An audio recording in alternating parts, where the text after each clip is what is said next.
Hey guys, what's going on? It's Ben here. I'm back again today doing another video, and the subject of today's video is going to be on the Miami Heat and specifically why I think they should.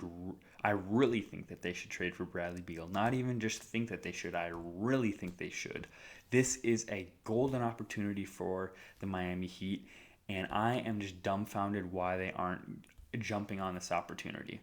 So, here's the background on this from my perspective. Miami makes the finals last year. They're banking on getting a big free agent in 2021, like Giannis or Kawhi or fill in the blank, Anthony Davis, LeBron, whomever. There was a long list of them. And basically, all the major free agents, besides, Paul George was another one, they were banking on getting one of those big free agents. And the reason that it didn't work out is because all these dudes are re-signing. And basically, of the dudes who have re-signed, the best ones to not re-sign, who will hit free agency, are Kawhi, who is a big name, but at this point it seems like I would say 60% chance he re-signs, 40% he leaves, but leaning towards he re-signs with the Clippers. And then the other, I guess, the second biggest name at this point who will be a free agent will be DeMar DeRozan, who I don't think that Miami would bring him in just because he kind of plays the same exact position as Jimmy Butler, and they probably don't want those two to overlap too much. So they were basically sitting on their hands this offseason, just kind of biding their time till next offseason. Well, that's blown up on them because all the big free agents they wanted, they're probably not going to get any of them. And so this is a team that's now in a really weird spot. They made the finals last year. And I think most people would generally say, although that was a really cool run and like a lot of us like that team, it was a very surprising, almost Cinderella story like run. They were the first lower seed in the NBA, which means 5, 6, 7, or 8 seed, to make the finals since 1999, so over 20 years. And they're one of like 3 teams to ever make the finals, or 4 teams to make the finals as a lower seed. They were the 5 seed last year. And they got on, like they played great and they deserved to get to the finals, but they did get some convenient breaks too. And I'm not attributing their success to getting some breaks, but they did get some convenient breaks.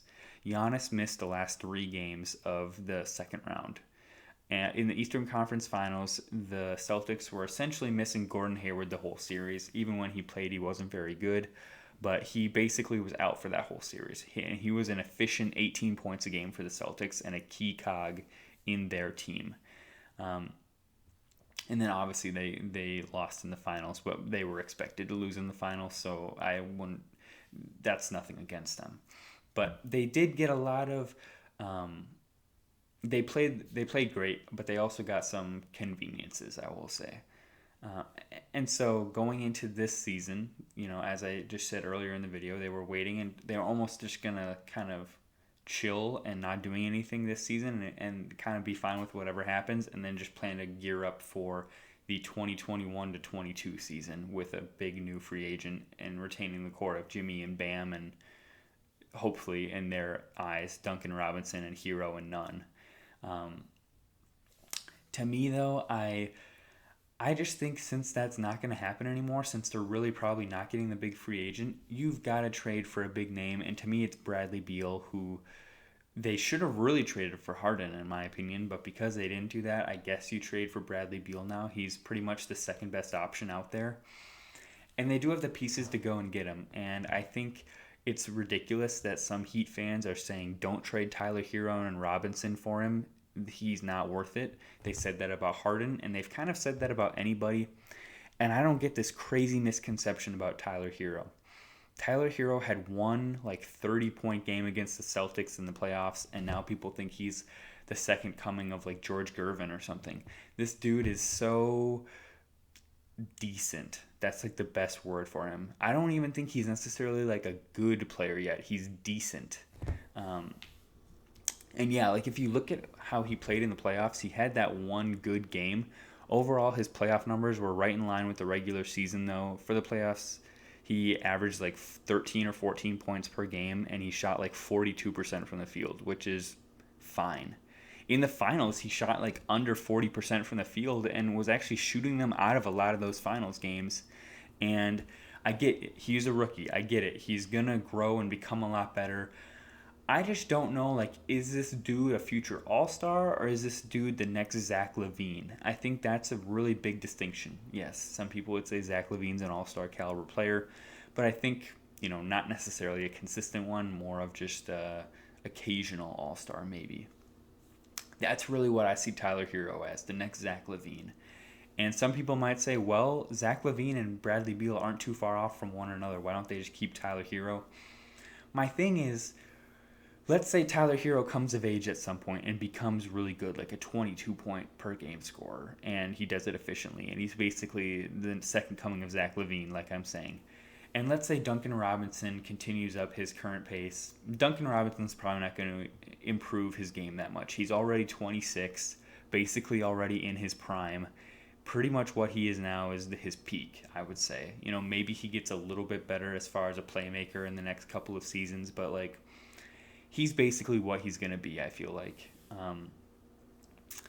And I just feel like, okay, let's say 4 years down the road when these dudes are a bit more developed and a bit better maybe, and same thing with Bam.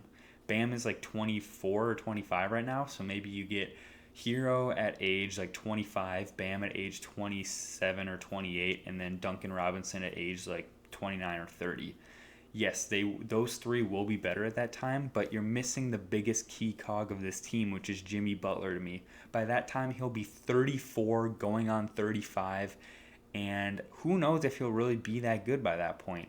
He's already starting to take more of a step, like a back seat to me. Not that he's regressing, he's just taking more of a back seat, and to me, I just don't see a way where Jimmy Butler being 35 and Tyler Hero being 25 is the direction you want to go.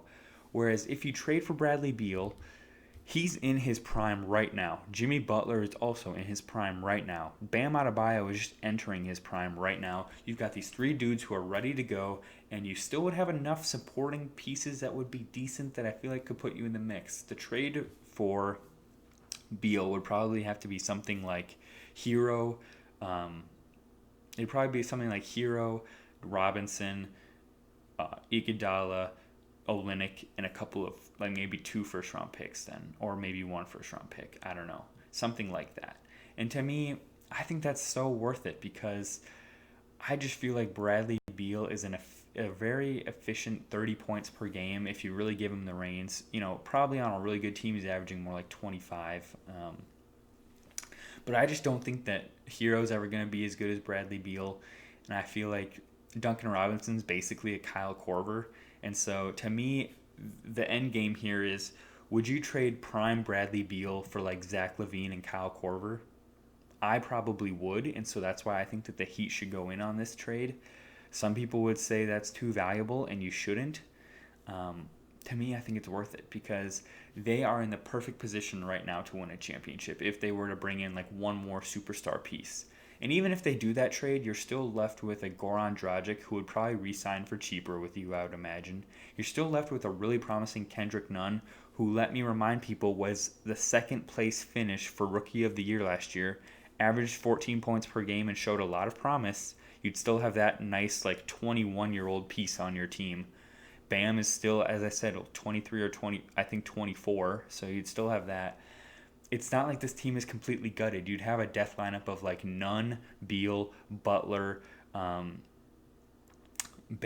and then I guess Myers Leonard or whomever's on the team still, maybe Avery Bradley if they want to go a little bit smaller and a little more defensive. I just think that there's still a lot of promise, and to me it seems like trading two 50-cent pieces for $1, which I think is worth it. And that's just where I stand on it. I want to know what your guys' thoughts are, though. Do you think that essentially the trade would be Duncan Robinson and Tyler Hero for Beal, which I think is worth it. And apparently right now Miami doesn't think it's worth it, which is just crazy to me. So let me know what you guys think. Hope you enjoyed the video. I'll see you next time. Bye.